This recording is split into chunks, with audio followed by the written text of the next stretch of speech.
თავი გამოშვება ამით დასრულებულია მოამბის საგანგებო ეთერს ახლა სტუმრებთან ერთად თამთა სანიკიძე განაგზობს თამთა საღამომშვიდობის. საღამომშვიდობის ნიკა გრძელდება პირველი არხის სპეციალური ეთერი. დღეს ჩვენი სტუმრები იქნებიან ნანა ექვთიმიშვილი, კინორეჟისორი მწერალი, არჩილ ქიქოძე მწერალი, გადაცემის მეორე ნაწილში უსაფრთხოების საკითხებში ექსპერტი მამუკა არეშიძე და პოლიტოლოგი რამა სეყორელიძე. მესამე ნაწილში კი ჩვენ შეკითხვებს უპასუხებს გირჩის ლიდერი მეათე მოწვევის პარლამენტის წევრი იაგო ხვიჩია. საუბარს ვიწყებთ სტუდიაში მყოფ სტუმრებთან. კიდევ ერთხელ მოგესალმებით, მადლობა გადაცემაში მონაწილეობისთვის. ჩვენი საუბარი მინდა დავიწყო გუშინდელი მოვლენებით, იმიტომ რომ 29 დეკემბრის მიმართ იყო განსაკუთრებული მოლოდინი და გარკვეულწილად აზრთა სხვადასხვაობაც გამოიწვია, არა მხოლოდ საზოგადოებაში აქციის მონაწილეებს შორისაც სალომე ზურაბიშვილის ნაბიჯმა. თქვენ პირადად რა მოლოდინი გქონდათ და როგორ შეაფასებდით იმ გადაწყვეტილებას, რომელიც მიიღო ქვეყნის მეხუთე პრეზიდენტმა? მე მადლობას ვეტყოდი ამ გადაწყვეტილებისთვის. ჩემი აზრით ერთადერთი სწორი გადაწყვეტილება მიიღო, რითაც გაუფრთხილდა ადამიანებს, გაუფრთხილდა ხალხს, რაც არის ჩემთვის ნომერ პირველი ფასეულობა, სხვას არც ველოდი, სიმართლე რო გითხრათ. მე არ მესმის იმ მეორე ნაწილის, მაგრამ ეს არაფერი პრობლემა არ არის, არ მესმის, მაგრამ აი ესე მადლობა ღმერთს, რომ გუშინდელი დღე დამთავრდა მშვიდობით. და ეს არის იმ ერთადერთი ადამიანის დამსახურება სინამდვილეში. კაპიტანანა, თქვენ? სანამ გიპასუხებთ, მინდა გითხრათ, რომ მე თავიდანვე ვადევნებ თვალყურს ამ ეთერს, როდესაც პირველად მოიწვიეთ თქვენ სტუმრები ამ ფორმატში და მე არ მაქვს განცდა, რომ საკმარისი დრო ეთმობა საზოგადოებრივ მაუწყებელზე პროტესტს და იმ პროცესებს, რაც ახლა ქვეყანაში მიმდინარეობს. მე კიდევ ერთხელ გავიმეორებ, რომ ეს დრო არ არის საკმარისი იმისათვის, რომ ის საგანგაშო მდგომარეობა იყოს ასახული. საზოგადოებრივი რაც ქვეყანაშია, საზოგადოებრივი მაუწყებელი გაცილებით მეტ დროს უნდა უთმობდეს იმას, რაც ქვეყანაში ხდება, ეხლა უნდა იყოს აქ განგაში ჩართული და ეს განგაში ყოველდღიურად უნდა იმატებდეს განსაკუთრებით მას მერე, რაც გუშინდელი კიდევ ის კანონები დაანონსდა, რაც ბატონი ყაველაშვილი უკვე ასე ვთქვათ პრეზიდენტად მისი ინაუგურაცია მოხდა.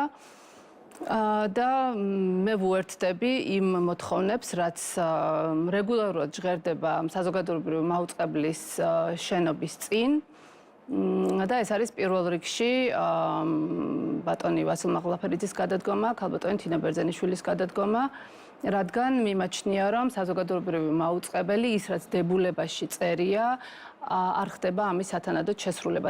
დებულებაში წერია ის, თქვენ ჩემზე კარგად იცით, რომ საზოგადოების აზრი აისახებოდეს ადეკვატურად და ასევე საზოგადოების მოთხოვნები კმაყოფილდებოდეს და ის მრავალფეროვნება, რაც საზოგადოებრივ არხს მაუწყებელს მოეთხოვება, იყოს გათვალისწინებული.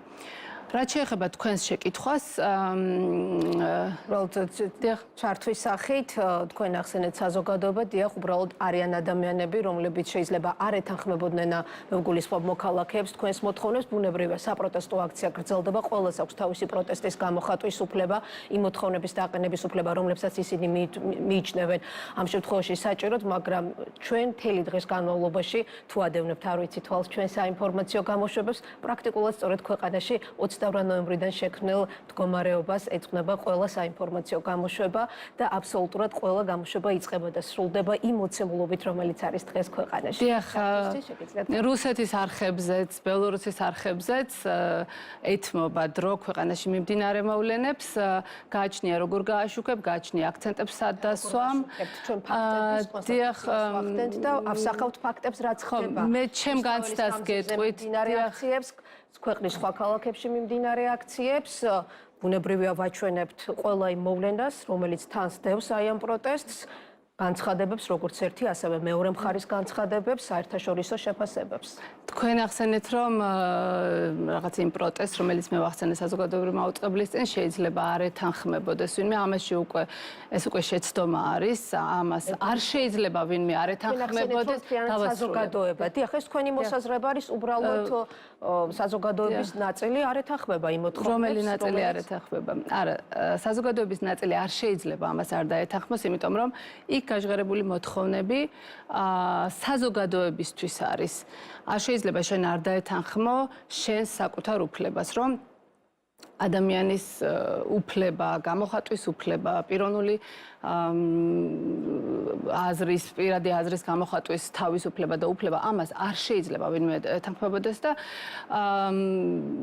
ზუსტად აი ამ რაღაც ახლა ამ პატარა მცირე დისკუსიაში, რომელიც მე უბრალოდ ჩემი აზრი მინდოდა დამაფიქსირებინა, მე ვხედავ ზუსტად იმ ნარატივს, რომ თქვენ ცდილობთ წარმოაჩინოთ მხარეები. მხარეები არ არსებობს. დღეს საქართველო არის ერთ მხარეს და საქართველო დღეს უნდა მიდიოდეს ევროპისკენ, ევროპული ინტეგრაციისკენ უნდა ახდენდეს სვლას, ეს სვლა შეჩერდა და ჩვენ ეს ყოველდღე პროცესზე ბუნებრივია ყველა თანხმდება.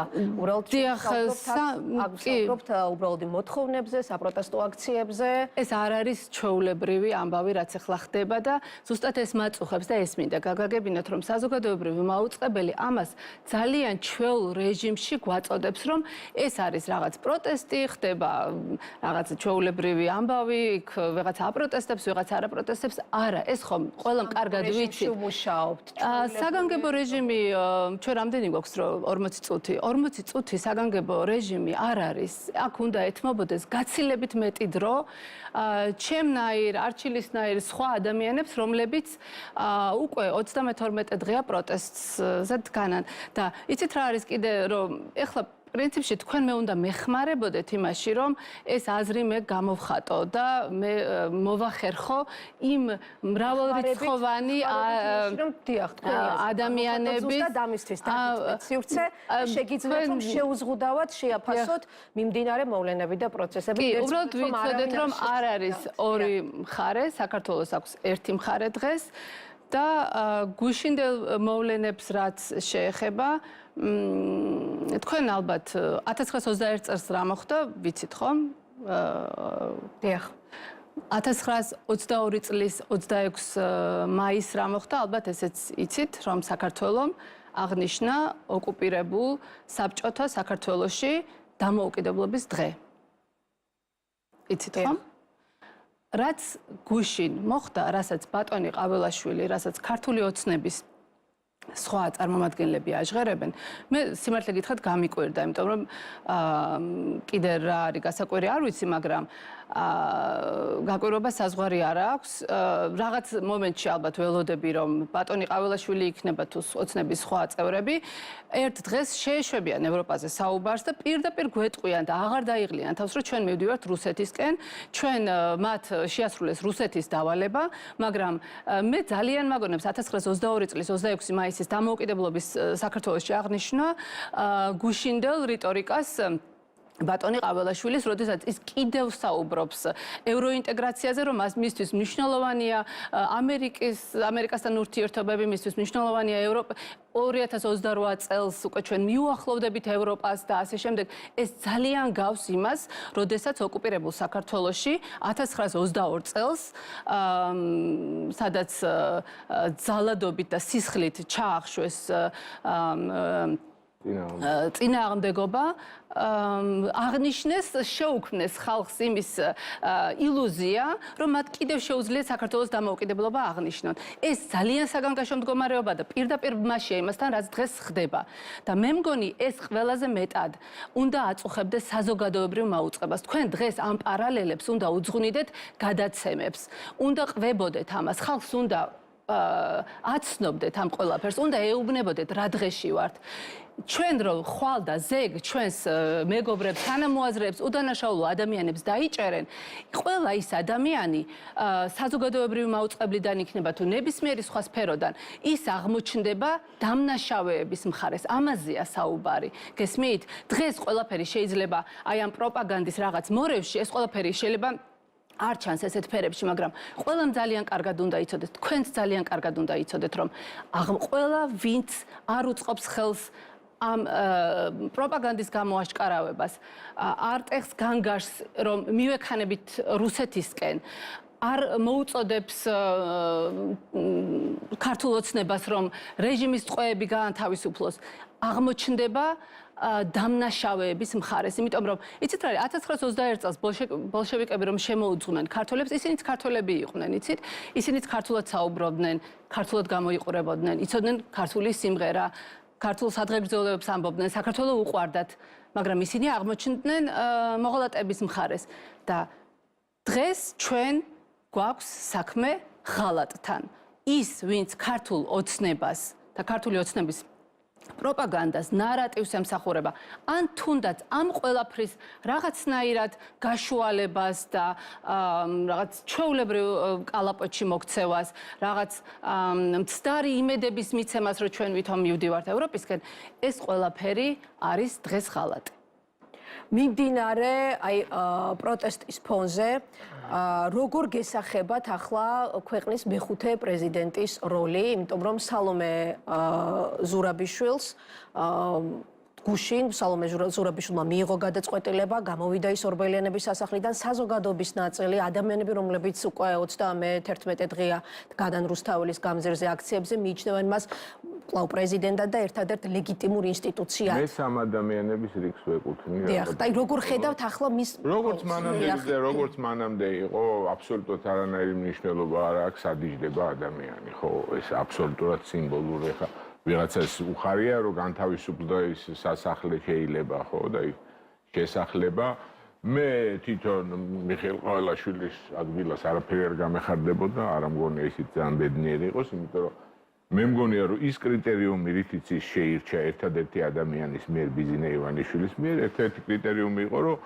ამ კაცმა ივანიშვილმა არ გაიმეოროს წარსულის შეცდომები არ აირჩიოს ისეთი ადამიანი რომელიც გამოავლეს პრინციპულობას რომელიც რაღაც ხაზებს არ გადაყვეთს და აი ამ კრიტერიუმით შეარჩია ყველაზე რბილად რო ვთქვა ყველაზე საშუალო ვის შორის მაგას დავანებოთ თავი მაგრამ რა ვიცი რა გითხრათ აბა რამდენი ხანი გასტანს ეს ყველაფერი სალომე ზურაბიშვილი ხო არ იყო მოაზრებული სულ იყო ლაპარაკი იმაზე რომ ამ მოძრაობას ყავს ლიდერი არა ყავს ლიდერი ვინ არის ლიდერი სინამდვილეში ამ მოძრაობის სულის ბიძგი არის თვითონ ივანიშვილი თვითონ კობახიძე ნაწილობრივ თავის გამოსვლის მერე ეს მართლა სახალხო მოძრაობაა, უბრალოდ აღმოჩნდა ადამიანი, რომ სწორ ადგილას აღმოჩნდა ერთადერთი ადამიანი, რომელმაც გადაწონა ბევრი სხვა, ამიტომ ჩემგან მას დიდი პატივისცემა და რავი, მე ჩემი სიტყვა თუ რამეს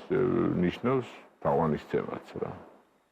ამიტომ მისი როლი იქნება ისევ ძალიან დიდი, ეს არის საერთაშორისო დიპლომატიის, არ ვიცი, მე მის ნაცვლად ვერ გეტყვი. ეს დაანონსა კიდეც, რომ ის ერთი რაღაცა ნამდვილად სწორად მენიშნა მისი ნათქვამიდან, როცა ახალგაზრდებს უთხრა, რომ დროა, რომ თქვენს ფაქტურად წახვიდეთ პოლიტიკაში, იმიტომ რომ ძალიან ბევრი ადამიანი გამოჩნდა, რომელიც ჩემზე უკეთ ლაპარაკობს, ჩემზე ბევრი იცის, მართლა მეტი იციან ამ ხალხმა, ახალგაზრდებმა.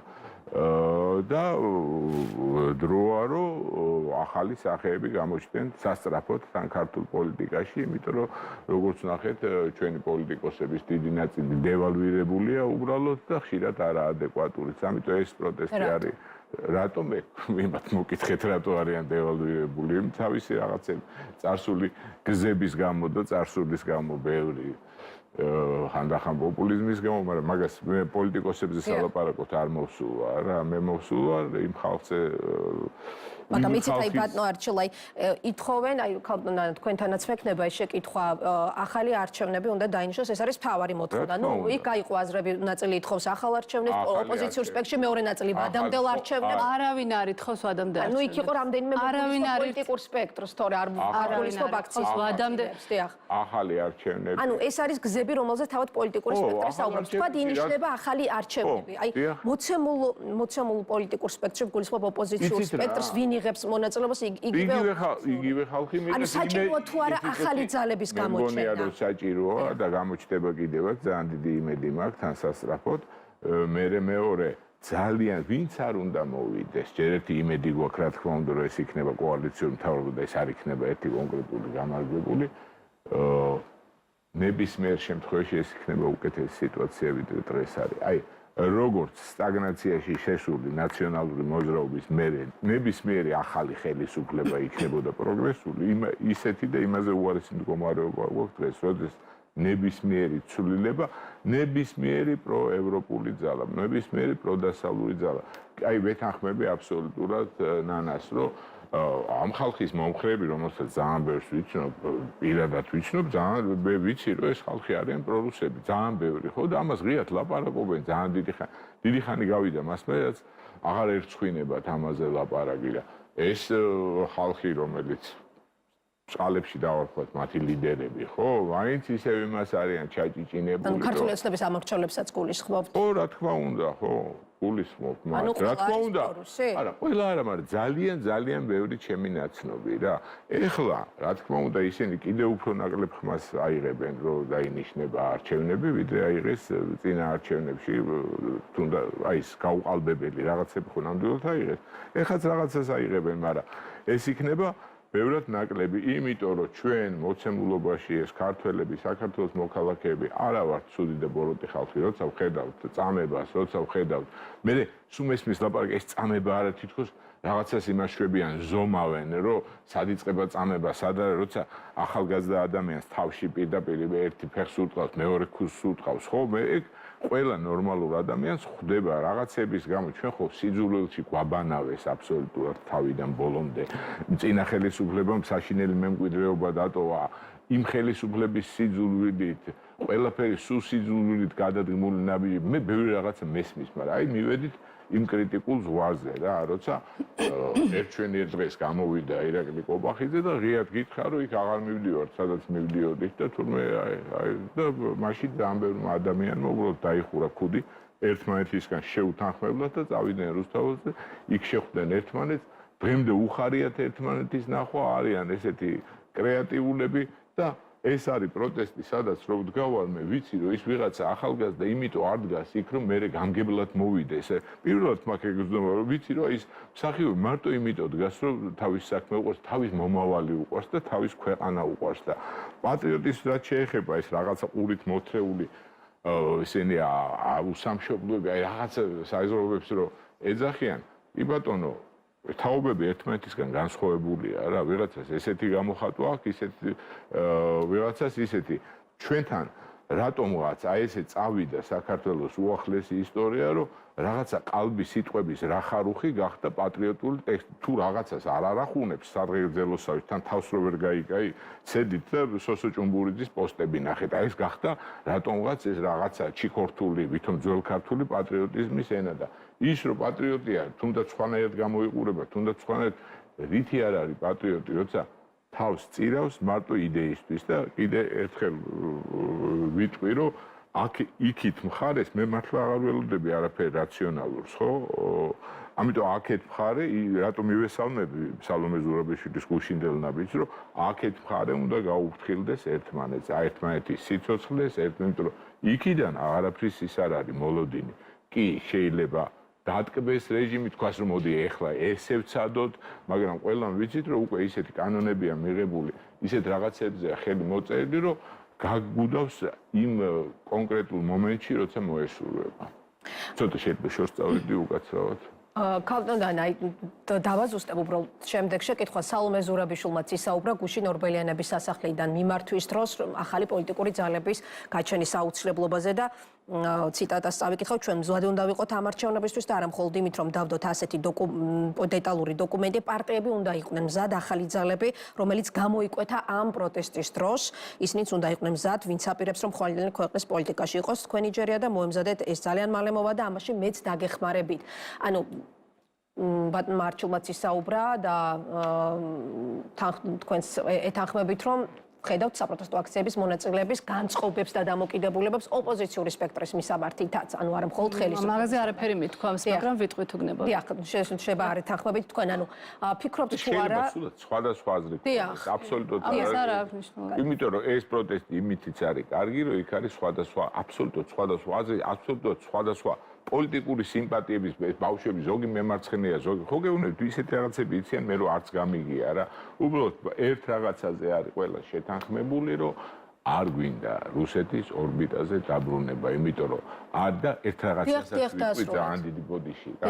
და სულ ვამბობ და ამ თქვენ ეთერშიც გავიმეორებ რა, რომ ყველაფერი ისევ ვიტყვი რომ სიძულვილზე აიგო, ისევ აიგო ქართული საქართველოს მოქალაქეების ტრამვულ გამოცდილებებზე, ამ ომით დაშინებაზე და არავის არ აქვს ილუზია აბსოლუტურად რომ ჩვენ შეიძლება რუსეთს ვეომოთ, ან ეს ომი მოვიგოთ, ან აბსოლუტურად არავის და რა თქმა უნდა ყველას არათუ არ უნდა ეზიზღება და ეჯაბრება ომი, მაგრამ ერთი რაღაცა არის რა რუსეთი ერასდროს ვერ მოიკიდებს ფეხს შენთან თუ შენი საზოგადოება არ ემგვანება მის საზოგადოებას და თუ გექნება იგივენაირი კანონები, თუ გექნება იგივე წესებით მართული, თუ იქნება კორუფციაში ჩაფლული, თუ იქნება ქვეყანა მაფიოზური და სხვაგან მისასვლელი აღარც გაქვს არსად, იმიტომ რომ ეს არ არის გზა ესეთ სახელმწიფო ცივილიზაციური სამყაროსთვის, ის არის ერთადერთი გზა რუსეთის. ამიტომ ერთადერთი რითიც შეგიძლია დაუპირისპირდე, რომ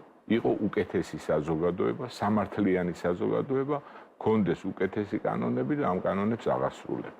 ქალბატონო, მაშინ აი თქვენი აზრი მაინტერესებს, თვლით თუ არა რომ თუნდაც მიმდინარე პროტესტიდან საჭირო არის ახალი ლიდერების დაბადება, პოლიტიკური სივრცის გაჯანსაღება, ახალი პოლიტიკური ძალის ფორმირება და მოიაზრებთ თუ არა ამ პროცესის სათავეში სალომე ზურაბიშვილს, თუნდაც ახალი პოლიტიკური ძალის ლიდერად. კი ბატონო, გიპასუხებ, წეღან უბრალოდ ახსენეთ ვადამდელი არჩევნები და ახალი არჩევნები. ეს ოპოზიციურ სპექტრში იყო განხილვის თემა, ჩვენ ნახეთ წინა კვირაში მიმდინარეობდა კონსულტაციები. მე გეტყვით საპროტესტო სპექტრიდან, იმიტომ რომ რაც იმას მერე რაც გაყავდა არჩევნები.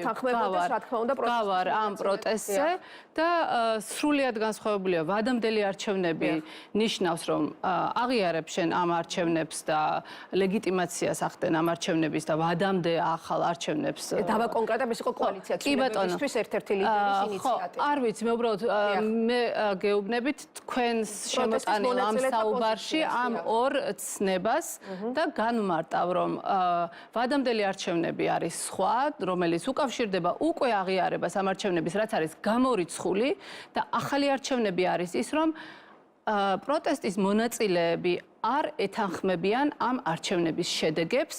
ეს არჩევნები უნდა გადაუძახოთ ნაგავში და უნდა დავნიშნოთ ახალი არჩევნები. აი ეს არის იმ პროტესტის, იმ ნაწილის თუ იმ პროტესტის დამოკიდებულება, სადაც მე ზუსტად არჩევნების გაყალბების მეორე დღიდანვე დგავარ. რაც შეეხება თქვენს კითხვას, უნდა წარმოიქმნას თუ არა ახალი ძალები, იცით რა არის? მე ვფიქრობ, რომ ეს არ არის მნიშვნელოვანი კითხვა, ეს არ არის. საქართველოს პრეზიდენტს აქვს თავისი აზრი, ხალხს თავისი აზრი აქვს, ოპოზიციას თავისი აზრი აქვს. აქ არ არის გადაწყვეტილებების პოლიტიკურ გადაწყვეტილებებს აკეთებს ხალხი. ზუსტად ამას გეუბნებით. თავარი დაკვეთა იმ ადამიანების, რომლებიც დგანან აქციაზე. თავარი დაკვეთა არის პირველ რიგში გამოუშვით დაკავებულები. ისინი არ უნდა შეხვდნენ ახალ წელს, თუ მიყურებს ახლა ქართული ოცნების ამომრჩევლები და თუ ისინი კიდევ ქართული ოცნების ამომრჩევლები იქნებოდნენ, აი იმ ყველაფრის მერე რაც მოხდა, მე მივმართავ და ვეუბნები რომ აუცილებლად უნდა მიიღოთ იმაში მონაწილეობა, რომ რეჟიმის უკანონო პატიმრები იქნენ განთავისუფლებული, და ისინი არ უნდა შეხვდნენ ახალ წელს კი არა არც ერთ დღეს და არც ერთ წამს პუტინის დაკვეთით ციხეში. ეგ ერთი. შემდეგ რაც შეეხება რაღაცა იცით როგორი განცდა მაქვს რომ თითქოს რაღაცა დისკუსია უნდა წარმოიშვას რაღაცა ხელოვნური იმის შესახებ რომ რაღაც გვაკლია და არ არის. არაფერი არ გვაკლია. აი დავასრულებ. ხომ არის მოთხოვნა. არაფერი არ გვაკლია, ახალი არჩევნები და ინსტრუმენტები. იცით რა არის? ამ მოთხოვნა პოლიტიკური პროცესისგან უნდა ანუ პოლიტიკური სპექტრი აქვს. არა, უბრალოდ ჩაგეკითხეთ და შემდეგ არ დამავიწყდება, ყველაფერს ვიმახსოვრებ და ყველაფერზე გაგცემთ პასუხს. ისმენთ. იცით რა არის? ამ პროცესს არაფერი არ აკლია. რაღაცის დაკლებით და აი დისკუსიის ამ ხარეს გადატანით, იმიტომ რომ როდესაც საზოგადოებრივ მაუწყებელს უსმენ და მე გისმენთ თქვენ, მე ეს ყურში მხვდება. რომ რაღაც თითქოს ორ მხარეზეა ლაპარაკი, რაღაც თითქოს ვადამდელ და ახალ არჩევნებზეა ლაპარაკი, თითქოს რაღაცის საჭიროებაზეა. ყველაფერი დღეს რაც არის საჭირო არსებობს. ეს არის ხალხის ნება. ამას ამბობს თავად სალომე ზურაბიშვილი. მე მქონდა შესაძლებლობა პირადად მეკითხა, როცა ჯაჭვში ჩადგა, იმიტომ რომ მეც იქ იმ მონაკვეთში მოვხვდი, ქონდა თუ არა განცდა, რომ ამ ჯაჭვს თვითონ კრავდა და ის იყო მთავარი შემკვრელი ამ ჯაჭვს და მან მითხრა, რომ არა, ეს არის ხალხი და მე ძალიან ვაფასებ ამ დამოკიდებულებას, იმას, რომ ყველა აღიარებს დღეს, რომ ამ პროტესტს არ მართავს და ვერ მართავს ერთი ადამიანი, ან ერთი პოლიტიკური პარტია, ან ერთი ლიდერი, ან ადამიანების, ან აქტივისტების ერთი ჯგუფი. ეს არის ხალხის ნება. ყველა, ვინც დგას იქ პროტესტზე, არის ლიდერი და არც ერთი იქ მდგომი ადამიანი არ დაუშვებს იმას, სანამ ჩვენ ფიზიკური შესაძლებლობა მოგვეცემა, რომ ეს უსამართლობა გავაპროტესტოთ, ქვეყნის ღალატი გავაპროტესტოთ და ქვეყანა დავაბრუნოთ ისევ კარგი მომავლისკენ, ევროპისკენ სულა ისევ განაგრძოს საქართველოს, სანამ ეს არ დასრულდება, ეს წინააღმდეგობა იქნება. ეს წინააღმდეგობა არის ძალიან ჯანსაღი და არ არის იმის, რა თქმა უნდა, თუ გამოჩნდებიან ძლიერი პოლიტიკური ლიდერები, იქნება ხალხის ნდობა, იქნება კარგი დიალოგი და ასე შემდეგ გაცვლა და პროცესები წავა ჯანსაღი მიმართულებით, რა თქმა უნდა, ეს არის კარგი, მაგრამ ამ კითხვის დასმით არ მინდა რომ მოხდეს რაღაცა შეიქმნას ის შთაბეჭდილება თითქოს პროტესტს რამე აკლია. ან რამდენი ადამიანი გამოვა, ან რამდენი თავია, ან დრონი საიდან გადაიღებს ამას და არ გადაიღებს.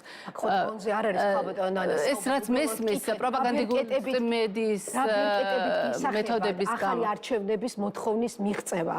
პოლიტიკური, ანუ მიმდინარეობს პროტესტი და ასევე მიმდინარეობს პოლიტიკური პროცესიც, ხომ? იმიტომ რომ პოლიტიკური ლიდერები სალომე ზურაბიშვილთან აქტიურ კონსულტაციებს გადიან. უბრალოდ აი ამ კუთხით გეკითხებით, რომ რა ბერკეტებით გესახებათ? თქვენ იცით ჩემი პროფესია? დიახ. მე ვარ ავტორი, მწერალი და კინორეჟისორი. მე როგორც ავტორი და კინორეჟისორი მე ვერ გეტყვით ახლა გეგმას ვერ დაგიდებ რა პუნქტი გეტყვით დამასრულებინეთ რა პუნქტის მერე დიახ და ამიტომ თქვენ ხელოვანი ადამიანი ზუსტად ვერ გაგიწერთ როგორ უნდა მოხდეს მე გეუბნებით რა უნდა მოხდეს და როგორ უნდა მოხდეს ეს უნდა კომპეტენტურმა ადამიანებმა იურისტებმა პოლიტიკოსებმა და საზოგადოებაში ამ საკითხში გათვითცნობიერებულმა ადამიანებმა კონსტიტუციაში ჩახედულმა ადამიანებმა და ასე შემდეგ უნდა უზრუნველყონ ის რომ ხალხის ნება გახდეს ეს შედეგი დადგეს რომ ახალი არჩევნები დაინიშნოს. ეს არის შესაძლებელი. არა მარტო თეორიულად არის შესაძლებელი, ეს არის პრაქტიკულად შესაძლებელი. იმიტომ რომ ამას ხალხი ითხოვს. და ეხლა რა პროცედურას რომელი მოყვება, ჯერ მთავრობა გადადგება, ყაველაშვილი გამოვა და იტყვის, რომ ჩვენ დავინახეთ ამის აუცილებლობა, რომ ეს მოხდეს. ამ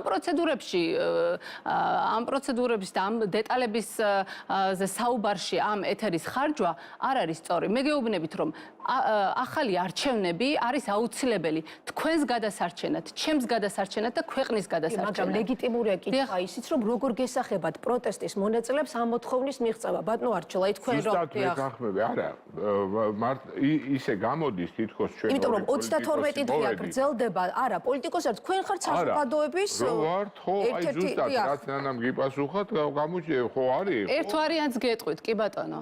გამოვიდეს, ბოდიში არჩილ, გამოვიდეს თვითმარქვია პრეზიდენტი ან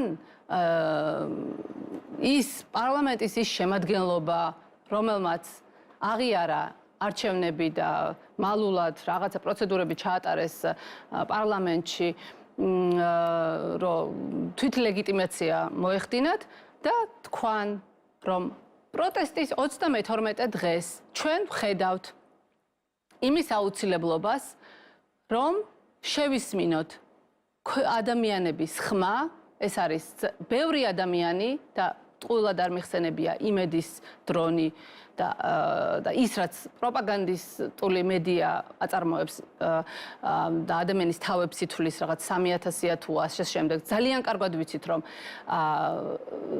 ძალიან ბევრი ადამიანი დგას დღეს ქუჩაში და ამ თავრობამ მიიღოს გადაწყვეტილება რომ ჩატარდეს ახალი არჩევნები. ამ გადაწყვეტილებას რომ მიიღებენ, ყველა გზა დაისახება, როგორ უნდა მოხდეს ეს. მაგრამ ნახეთ ხალხო არჩეულ ხედავთ 32 დღეა გრძელდება პროტესტი და ხელისუფლება არ იხევს უკან. დღევანდელი გზავნილებიც მოვისმინეთ, გუშინდელი განცხადებებით მოვისმინეთ, რომ არაპირებენ ახალი არჩევნების ჩატარებას, გამორიცხავენ, დღის წესრიგში არ აყენებენ ამ საკითხს და რაც შეეხება ძალიან ბევრჯერ შეუცვლია ერთი უთქვიეთ და მეორე გაუკეთეთ, ასე რომ მათთვის პრობლემა 2023 წლის მარტს თუ გულისხმობთ, აი ხშირად მეც დამისვამს მათთვის ეს შეკითხვები არის თუ არა მოლოდინი და ალბათობა იმის რომ თქვა და ამ შემთხვევაში გადადგან კომპრომისული ნაბიჯი და როგორც მოხდა მაშინ კანონის წარდგენისას არ განიხილავენ და ისინი შეცვლა არანაირი პრობლემა არ არის თუ ამას ეტყვით ბიძინა ივანიშვილი. ამ მოცემულობაში ყველანაირი მოცემულობა მაშინ როდესაც ხელისუფლება დიახ მაგრამ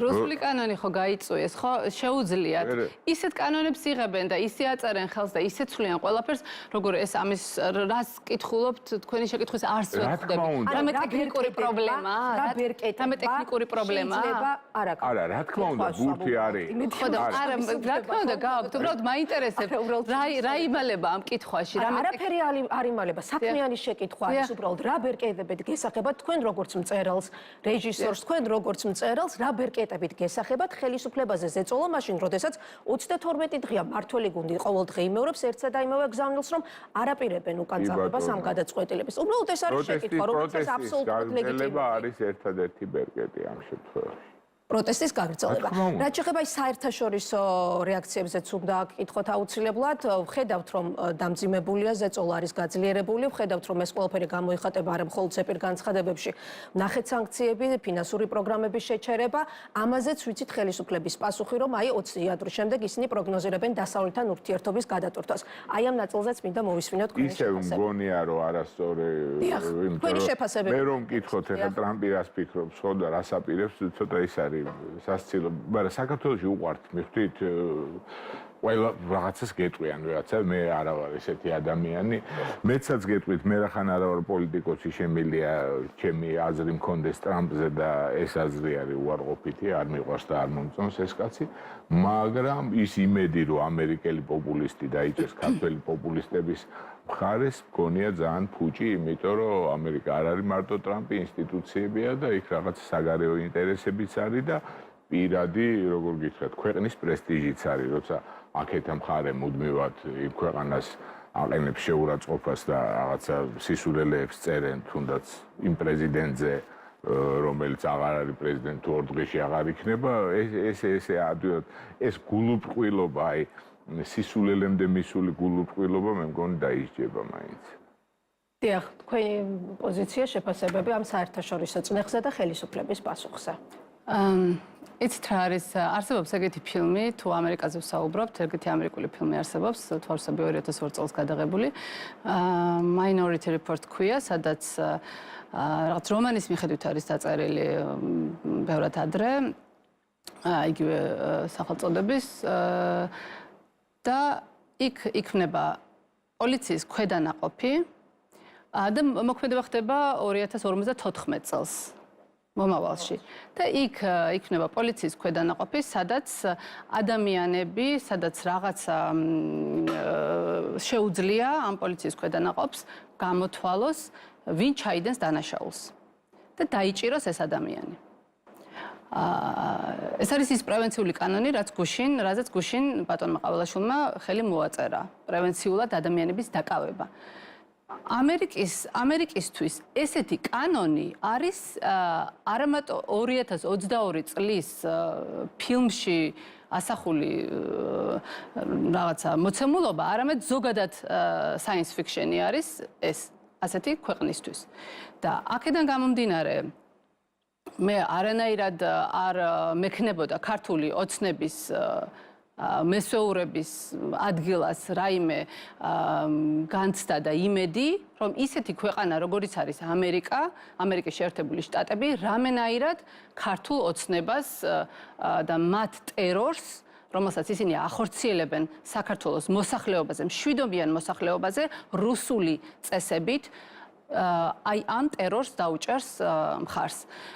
ასევე ქართული ოცნების მხარდამჭერებმა და მე ძალიან დიდი იმედი მაქვს, რომ ის მხარდამჭერები აღარ არიან ქართული ოცნების მხარდამჭერები, უნდა იცოდნენ, რომ ის დაკავებების წყება, ის ცემები, ის სასამართლოები, ის მეთოდები, რაც ჩვენ იმ რამდენიმე დღის განმავლობაში ეს გრძელდება დღემდე ვიხილეთ, ეს არის ზუსტი ანალოგია იმისა, რაც მოხდა ბელორუსში, ის არის ზუსტი ანალოგია ის, რაც ხდებოდა რუსეთში. შეგიძლიათ თქვენ მოძებნოთ ეს ვიდეო მასალა არის თავისუფალი და შეგიძლიათ ჩაატაროთ კვლევა და ნახოთ როგორ გავს ქართული ოცნების ტერორი ბელორუსში ტერორს და რუსეთში ტერორს და სადამდე მიიყვანეს ქვეყანა და ჩვენც აქეთკენ მივდივართ. ამიტომ რა საშუალებებით ვფიქრობთ პროტესტის მონაწილეები, რომ წნეხი გაგრძელდეს და პროტესტი შენარჩუნდეს და ასე შემდეგ. პირველ რიგში არის ის, რომ ჩვენ ვდგავართ სიმართლის მხარეს. სიმართლე არის ის, რომ საქართველოს აქვს უფლება, რომ იყოს ევროპული მომავალი ქონდეს და ის ისტორია არ დაბრუნდეს 1921 წელს არ დაუბრუნდეთ 1924 წლის აჯანყება რო იყო ჩახშობილი იქ არ აღმოჩნდეთ და ამ აჯანყებას თუ წინააღმდეგობას უпростоრად ამ წინააღმდეგობას კონდეს კარგი დასასრული ამ კარგი დასასრულისთვის ჩვენ ძალიან ბევრს ვაკეთებთ ცალკეული ადამიანები საქართველოს ყველა მოქალაქე პრინციპში ვისაც გაცნობიერებული აქვს რა მდგომარეობაშია ქვეყანა ერთადერთი ვინც შეიძლება დღეს იქ არ ან ვერ დგას არის ის ვისაც არ აქვს გაცნობიერებული რა ხდება საქართველოში და ამიტომ მოვედი მე თქვენ დღეს თქვენს არხზე და ამიტომ ვიყენებ ამ საშუალებას რომ ვუთხრა ამ ადამიანებს რომ გამორთეთ იმედი ნუ უყურებთ პროპაგანდისტულ მედია საშუალებებს და მოითხოვეთ საზოგადოებრივი მაუწყებლისგან უფრო მეტი სიმართლე და არა ის 2 საათი თუ 1 საათი, რაც გვეძღვნება ჩვენ და ძალიან გთხოვთ თქვენც პირადად, რომ ამაში მიიღოთ მონაწილეობა და ამაში მიიღოთ დადებითი როლი. მე დავამატებდი, რომ მივიდნენ იქ და დადგნენ თავიანთი შვილების გვერდზე, კიდე ძალიან ბევრი მშობელი დაელაპარაკონ, გაიცნონ და დააფასონ ის შვილები იმის გამო როგორებიც არიან ეს კიდე ერთ გამოვიდნენ კომფორტის ზონიდან და რა არის ხო იმედის ყურება ან პოზიტივ კომფორტის ზონაში ყოფნა რაღაცა ნარატივს ირჩევ რომ მე არაფერი გამიგია მე ვიღაცისგან კი არ გეუბნება რომ აქეთკენ მე იმედს უყურებ და ამას გეუბნება იმიტომ რომ ურჩე ეს სუფთა ის არის რაღაცა პოსტსაბჭოთა ადამიანის ის არის რა რომ რაც ეადვილება რომ არ მიიღოს გადაწყვეტილება და უყურებს იქ რა გეუბნება ყველაფერი კარგად არის რომ გადასარევად არის ყველა რამდენიმე ადამიანი დგას რაღაცა სულელები არავინ არ არის იქ სულელი დაასრულეთ იცით არის პრინციპში აი მე მაქვს ესეთი განცდა რომ აი ხო არის ძალიან ესეთი ნეგატიური დამოკიდებულება ხარებას მიმართ, იმ დარბევების მიმართ. პრინციპში ასეთ მდგომარეობაში, როდესაც თუ საუბრობთ მედიაზე, როდესაც მედია არ ტეხს განგარს, არ აშუქებს სათანადოდ დისკრედიტაციას უკეთებს პროტესტს, ან ცდილობს მხარეები წარმოაჩინოს, ან რაღაცნაირად ადეკვატურად არ დაარქვას, სახელები არ დაარქვას, ადეკვატური სახელები არ დაარქვას იმ პროცესებს და არ მიანიჭოს ის მნიშვნელობები, რასაც ის ისტორიულ კონტექსტში ნამდვილად იმსახურებს ეს პროტესტი და დღევანდელობა, მე ვფიქრობ, რომ ეს გაცილებით უფრო საშიშია, ვიდრე ხარებას დარბევა. იცით რატომ? ხარებას სპეცრაზმი, როცა არბევს ადამიანებს, მათ ეტყობათ ცემის კვალი, ეს ჩანს. მაგრამ თუ საზოგადოებრივი მაუწყებელი, სხვა მედიები, როგორიც არის იმედი, გაავრცელებს პროპაგანდას, ეს დალურჯებული თვალები არ გამოჩნდება, მაგრამ მე მინდა გითხრათ, რომ ეს არის იგივე დანაშაულის კვალი, რაც აისახება ჩვენზე. ამიტომ აუცილებელია, რომ საზოგადოებრივმა მაუწყებელმა გახსნას ეთერი უფრო დიდ ხანს, იმიტომ რომ თქვენ, რა თქმა უნდა, მეტი არ არის გახსნილი, 1 საათი არ არის საკმარისი, არ არის 1 საათი საკმარისი, უნდა გახსნას. შეიძლება გაცილებით მეტი საშუალება გაქვთ, თქვენ 24 საათიანი მაუწყებლობა გაქვთ. 24 საათიან მაუწყებლობაში 40 წუთს გვაძლევთ. 40 წუთი. შეხედეთ ქვეყანაში რა ხდება. 24 საათიანი დღეღამის რეჟიმიდან ჩვენ პროტესტის მონაწილეები რამდენ საათს ვატარებთ იქ? ეს არის ამ 40 წუთის ადეკვატური არ არის. ამიტომ ძალიან გთხოვთ ნუ აღმოჩნდება საზოგადოებრივი მაუწყებელი, ჯერ კიდევ არის შანსი, იმიტომ რომ ვიცით რომ აქ მუშაობს ბევრი კეთილსინდისიერი ადამიანი, რომელსაც გული შესტკივა იმაზე, რაც ქვეყანაში ხდება, ამიტომ ეს ეთერი უნდა მისცეთ ხალხს და მეტი დრო დაუთმოთ. მადლობა ნანა ექვთიმიშვილი, მწერალი, კინორეჟისორი, არჩილ ქიქოძე, მწერალი, ჩვენი სტუმრები. კი, ძალიან ბევრი რეგალი უბრალოდ დღეს ახლა მწერლად. თუ გნებავთ დამამატეთ. არჩილ ქიქოძე, მწერალი, პასუხობდა ჩვენ შეკითხვებს პირდაპირ ეთერში.